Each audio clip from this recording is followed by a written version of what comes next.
નમસ્કાર મિત્રો, વાર્તાનો સમય ચેનલમાં આપનું હાર્દિક સ્વાગત છે અને હું છું ઉમિયાશંકર તેરિયા. ફરી એક વખત આજે નવી વાત લઈને આપની સમક્ષ આવ્યો છું અને આજે વાર્તાનું નામ છે સુખની શોધ. તો ચાલો વાર્તા શરૂ કરીએ.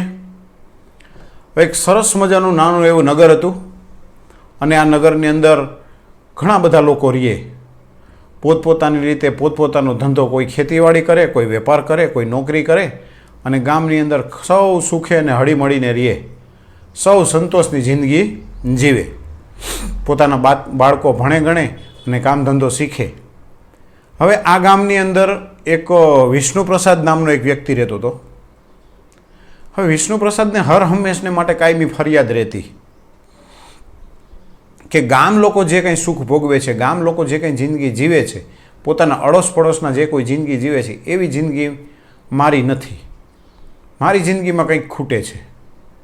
વિષ્ણુપ્રસાદને હર હંમેશને માટે કોઈનું રૂપ હોય તો એ પરવાર વિચાર આવે કે મારી પાસે આવું રૂપ નથી. કોઈના બાળકોને જોવે તો એવું વિચારે કે ભાઈ મારા બાળકોમાં આવા સંસ્કાર નથી, મારા બાળકો આવા હોશિયાર નથી.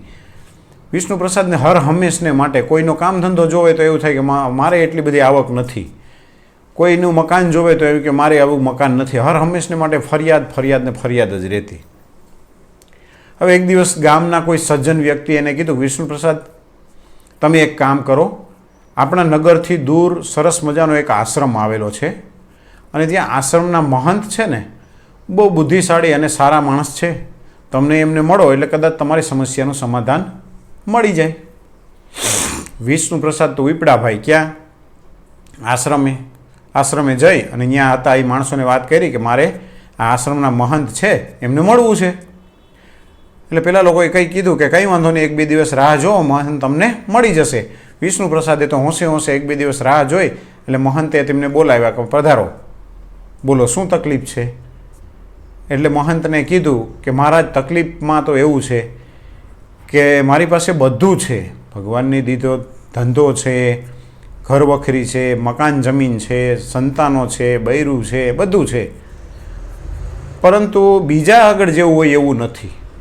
બીજાનો જેવો ધંધો છે એવો ધંધો નથી, બીજાની જેવી ખેતી છે એવી મારી આગળ ખેતી નથી, બીજા જે કમાય છે એટલું હું કમાઈ શકતો નથી, બીજા જે રીતે રહે છે, આનંદ પ્રમોદ કરે છે, બહાર હરે છે ફરે છે એવું હરીફરી શકતો નથી. બીજાના સંતાનોમાં જે સંસ્કાર છે એ સંસ્કાર મારા સંતાનોમાં નથી. બીજાના સંતાનો જેટલા હોશિયાર છે એટલા હોશિયાર મારા સંતાનો, બીજા પાસે જેટલી મૂડી છે એટલી મૂડી મારી આગળ નથી. એટલે મહંતે કીધું કે આ પ્રશ્નના જવાબ માટે તમારે 2-4 દિવસ અહીંયા રોકાવવું પડશે એટલે તમારો પ્રશ્નનું સોલ્યુશન થઈ જશે. એટલે વિષ્ણુપ્રસાદને તો અંદર આમાં આનંદના ફુવારા છૂટવા માંડ્યા કે હવે તો હું બધાને જે સુખ છે એના કરતાં સારું સુખ મને મળી જશે. હોંશે 5 દિવસ રોકાવા તૈયાર થઈ ગયા. હવે બીજે દિવસે સવારેથી મહંતે એને કીધું કે આજે હું જે કાંઈ કરું એ તમારે જોવાનું છે. એટલે મહંતોએ એને આશ્રમની અંદર સરસ મજાનો એક ઘટાટોપ લીમડો હતો ને લીમડાના વૃક્ષની નીચે શાંતિથી આરામ કરતા હતા અને વિષ્ણુપ્રસાદ સામે બાંકડે બેઠા જોવે આખો દિવસ પસાર થઈ ગયો. બીજે દિવસે મહંતે એવું જ કીધું, હું જે કાંઈ કરું તે તમારે જોવાનું છે. બીજે દિવસે મહંતે તો એને પોતા માટે ને પોતાના ચેલા માટે ને પોતાના ભક્તો માટે સરસ મજાનો પ્રસાદ બનાવ્યો, રસોઈ બનાવી અને બધાને જમાડ્યા ને પોતે જમ્યા. મહંત રસોઈ બનાવતા તો એવી સરસ સુગંધ આવે, વિષ્ણુપ્રસાદને મજા આવી જાય. વિષ્ણુપ્રસાદ આ બધું જોવે.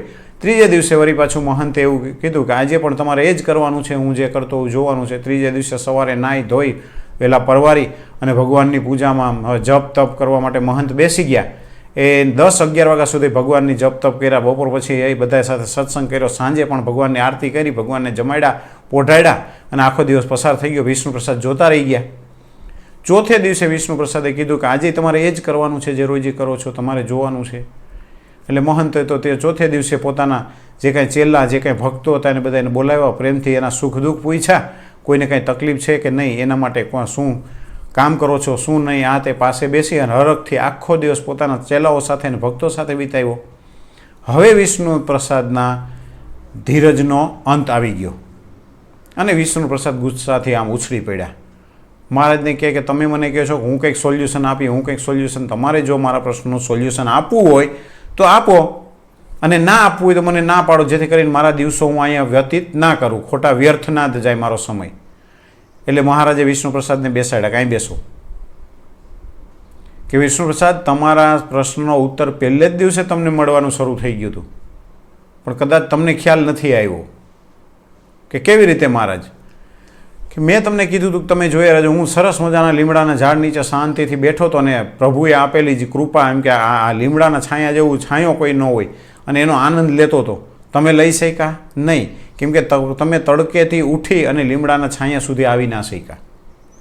તમે એટલો પ્રયત્ન ના કર્યો. બીજે દિવસે મેં સરસ મજાના એ ભોજન બનાવ્યું, સરસ મજાના પકવાન બનાવ્યા. મને ખ્યાલ છે તમે બહાર ઊભા એની સુગંધ લેતા હતા, તમને ભોજન ખાવાની ઈચ્છા થતી હતી અને અમે બધા ભોજન આરોગતા હતા, પણ તમે કંઈ માગવાની તસ્તી ના કરી કે લે જાતે જઈમાં નહીં. ત્રીજે દિવસે જ્યારે હું એમ કે ભગવાનનું ભજન જપ તપ કરતો હતો, તો તમે એક પણ મિનિટ કંઈ ભગવાનનું નામ કે ધ્યાનમાં બેસવાનો કે કોઈ પણ પ્રયત્ન ન કર્યો ભગવાનની સેવા પૂજાનો. ચોથે દિવસે જ્યારે હું મારા સંતાનો સમાન જે મારા ચેલા છે, જે મારા અનુયાયીઓ છે, જે મારા ભક્તો છે, એની પાસે બેસી અને પ્રેમથી કરુણાની વાત કરતો હતો, પ્રેમથી ભગવાનની વાતો કરતો હતો, પ્રેમથી એના ઉપર વાલ વરસાવતો હતો, તો તમે ત્યાંય નજીક ના આવ્યા. હવે આના ઉપરથી તો એવું વ્યથિત થાય છે કે તમે તમારા જીવનમાં કશું જ કરવા માગતા નથી અને બીજાની સામે જોઈ અને તું આ નથી કરતો, તું આ નથી કરતો, તારામાં પેલાને આગળ છે, પેલો મારી આવશે નથી, આવું જ વિચારતા હશો. કંઈ પણ સુખ મેળવવા માટે પહેલાં શરૂઆત તમારે કરવી પડશે, મહેનત તમારે કરવી પડશે. બાકી ભગવાન ઓટોમેટિક આવીને તમને આપી જવાનું નથી. જો તમારે છાંયડે બેસવું હોય તો તડકેથી ઊભું થઈને તમારે જવું પડશે. જો તમે તમારા સંતાનો પાસે સારી અપેક્ષા રાખતા હો તો તમારે વર્તન સુધારવું પડશે. જો તમે બીજાના કરતાં સુખી થવામાં, બીજાના કરતાં સારું અનાજ ખાવા માગતા હો તો તમારે મહેનત કરીને સારું અનાજ પકાવવું પડશે.